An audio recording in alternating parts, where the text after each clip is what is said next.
Megastar Shakib খানের দরদ মুভিটাকে কেন্দ্র করে গতকাল থেকে চলছে পুরুষের আলোচনা সমালোচনা। পরিচালক অনন্য মামুন গতকাল একটি ভিডিও বার্তায় ইঙ্গিত দেন 2 ফেব্রুয়ারি মুক্তি পাচ্ছে না শাকিব খানের দরদ। এই ভিডিও প্রকাশের পর থেকে একদল কন্টেন্ট ক্রিয়েটর পরিচালক মামুনকে চাপাবাজ বলছে। মামুন নিজের স্বার্থ হাসিল করছে বলে মত প্রকাশ করছেন কন্টেন্ট ক্রিয়েটররা। আসলে কি অনন্য মামুন চাপাবাজ?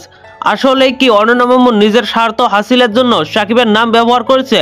অনন্য মামুন মানুষটা সব সময় চাপাবাজি করছে। কেউ যদি একটা ভালো কাজ করার সময় চাপাবাজি করে সেই মানুষটাকে চাপাবাজ বলে না। প্যান ইন্ডিয়ান মানে বুঝুন পুরো ভারত জুড়ে একটি সিনেমা 5-6 ভাষায় একই দিনে মুক্তি পাবে, সাথে বিদেশি কোনো চলচ্চিত্র ডেট একপাস হতেই পারে। প্রথমবার সবকিছুই উল্টাপাল্টা হতে পারে। অনন্য মামুন শুধু ডেট উল্টাপাল্টা করেছে, তাতে কি হয়েছে? আমি যতটুকু জানি বলিউডের বড় বড় বাজেটের সিনেমার ডেটও পিছিয়ে যায়। এই তো রিসেন্ট মুক্তি পাওয়া সালার মুভির ডেট পোস্টপোন করে নতুন ডেটে মুক্তি দিয়েছে।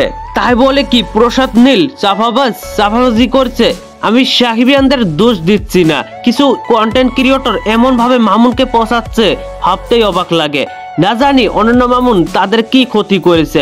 কিছু শাকিবিয়ান ভাই এই ইউটিউবারদের কথার জালে পড়ে অনন্য মামুনকে গালি দিচ্ছে। তাছাড়া পরিচালক অনন্য মামুন 2 ফেব্রুয়ারি রিলিজের কথা বললেও অফিসিয়াল ভাবে 2 ফেব্রুয়ারি দরদ রিলিজ হবে কি না এটা দরদ টিম থেকে কেউ কনফার্ম করেনি। যদি SK movies, Kibria films, one world movies কিংবা অ্যাকশন কাট এন্টারটেইনমেন্ট থেকে দরদের কোনো ইনফরমেশন পাওয়া যেত, কোনো পোস্টার আসতো, দরদ কখন মুক্তি পাবে সেই বিষয়ে জানাতো, তাহলে আপনারা বলতে পারতেন। একজন পরিচালক কাজ শুরুর আগে একটা অনুমান করতে পারে, সেই অনুমান অনুযায়ী সে ফেসবুকে একটি পোস্ট করতেই পারে। তাতে দোষের কিছু তো খুঁজে পাচ্ছি না, সেটা তো অফিসিয়াল পোস্টার কিংবা ট্রেলার টিজারে উল্লেখ নেই। আমি পরিচালক অনন্য মামুনের সাপোর্ট নিচ্ছি না, পক্ষ নিচ্ছি না, একজন সফল ব্যক্তির পক্ষ নিচ্ছি।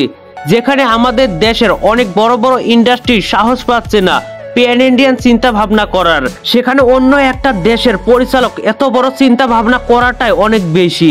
এই মানুষটা তো করিয়েও দেখিয়েছে। ডার্ক নামের একটি প্যান ইন্ডিয়ান মুভি আসতেছে, এটা এখন অনেক লোকের জানা। সেজন্য আমি বাংলাদেশি ভাইদের অনুরোধ করব, অনন্য মামুনকে নিয়ে আজে বাজে মন্তব্য না করে তার কাজকে এপ্রিসিয়েট করুন আপনারা, যাতে ভবিষ্যতে অন্যরাও এত বড় চিন্তা করতে পারে।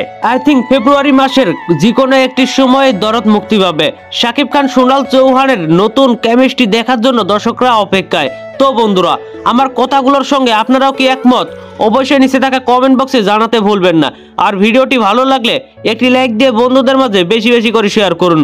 ধন্যবাদ পুরো ভিডিওটির সঙ্গে থাকার জন্য।